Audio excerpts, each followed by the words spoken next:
નમસ્કાર મિત્રો, પર્દાફાશમાં ફરી એકવાર સૌનું સ્વાગત છે અને હું છું ભૂપેન્દ્રસિંહ રાવલ.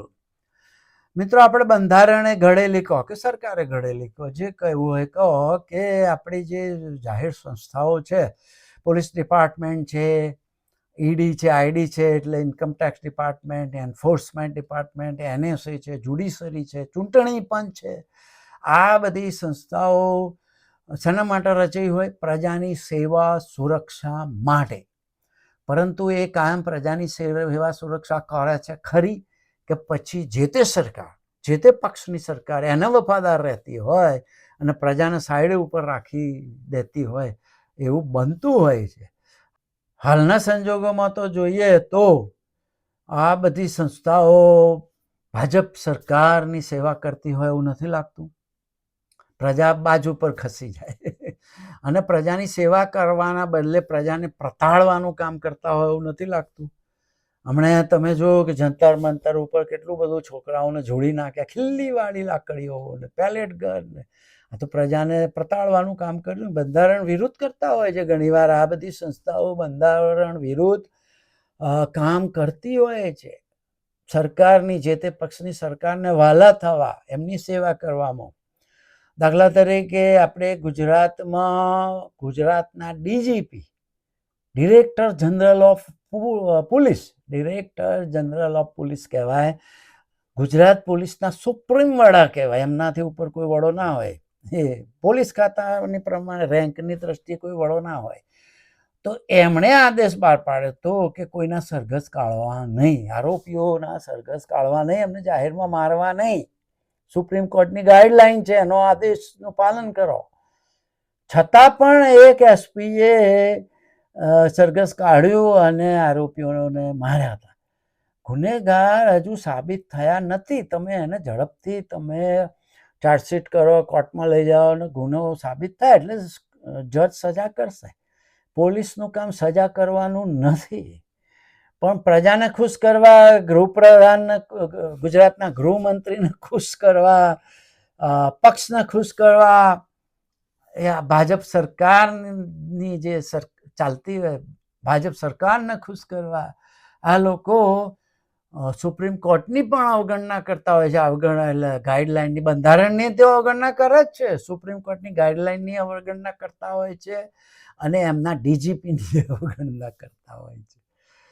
તો આ લોકો પ્રજાની સેવા નહીં છે, પ્રજાના ઉપરથી પ્રતાડતા હોય છે, પ્રજાને હેરાન કરતા હોય છે. અને માણસ જોઈને મુખ્ય વાત એ છે કે જો આ લોકો ખરેખર બંધારણનો વફાદાર રહેતા હોય તો માણસ ના જુએ, એને શું ગુનો કર્યો છે એ જુએ. ગરીબ કે માનો કે ગરીબ માણસે ગુનો કર્યો હોય તો એને બી સજા તો થવી જ જોઈએ. ગુનો તો કરે તો ગરીબ અમીર જોવાનું જ ના હોય. પણ જો કોઈ ગરીબ ગુનો કરે તો એનો જાહેરમાં સરઘસ કાઢશે, મારશે, જોડશે, અથવા કોઈ ખાસ કોમ ન હશે તો એને જોડી નાખશે. પણ અમીર માણસ ગુના કરશે તો એને તો હાથે નહીં લગાવે. ભાઈ તમારે એનું સરઘસ એનું કાઢો. તમે કોઈ ગરીબ માણસનું સરઘસ કાઢો છો તો પછી અમીર માણસનું સરઘસ કાઢો. ગુનો તો ગુનો જ છે ને. પણ ના, એટલે આ લોકો બંધારણના કાયદા કાનૂનનો વફાદાર રહેતા નથી. અને ઘણી વાર સરકારના પેલા જે શું કહેવાય એ કરવાના હોય, ટાર્ગેટ સેટ કરતા હોય કે સરકારને કોઈના પ્રત્યે વેરઝેર હોય કે એના માટે બી કોઈ અમીર માણસ નહીં ગાલ દેતા હોય.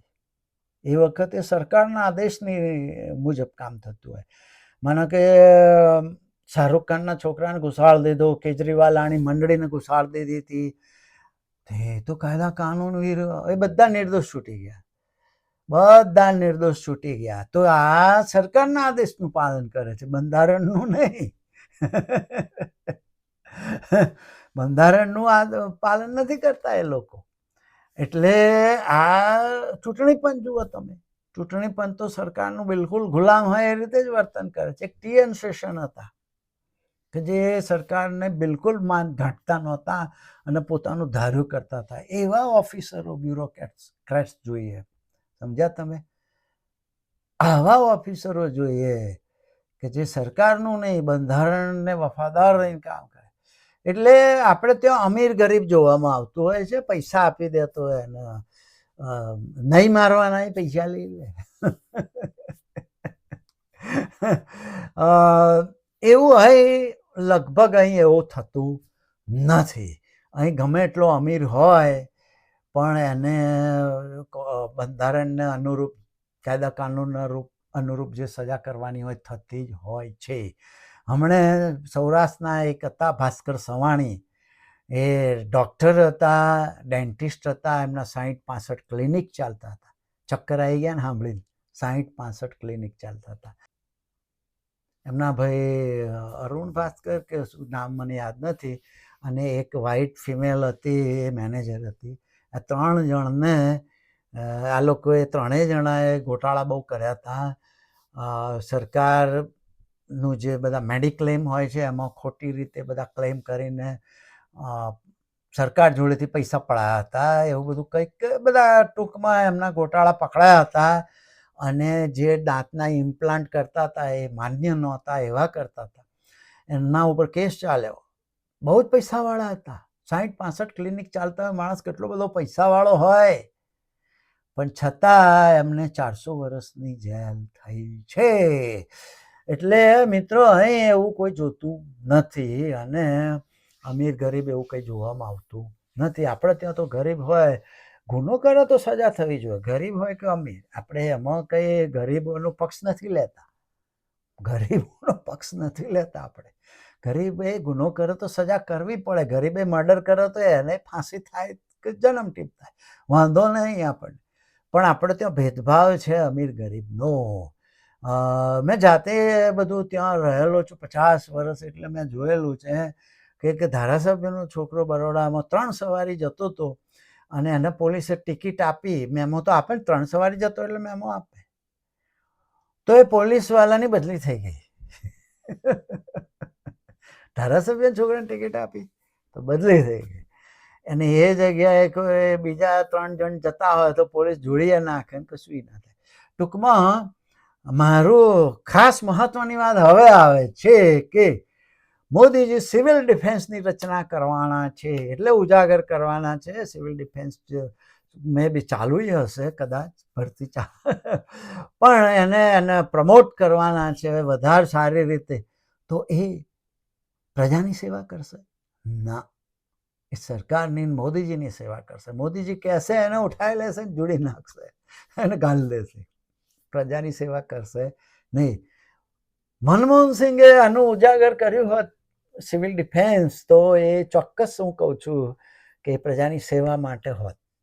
પણ મોદીજી આને પ્રમોટ કરશે વધારે સારી રીતે, તો એ પ્રજાની સેવા માટે નહીં, મોદીજીની સેવા માટે, મોદીજીના હુકમ માટે એ સિવિલ ડિફેન્સ કામ કરશે. આટલું કહીને મારી વાત પૂરી કરવા આવજો. Bye bye.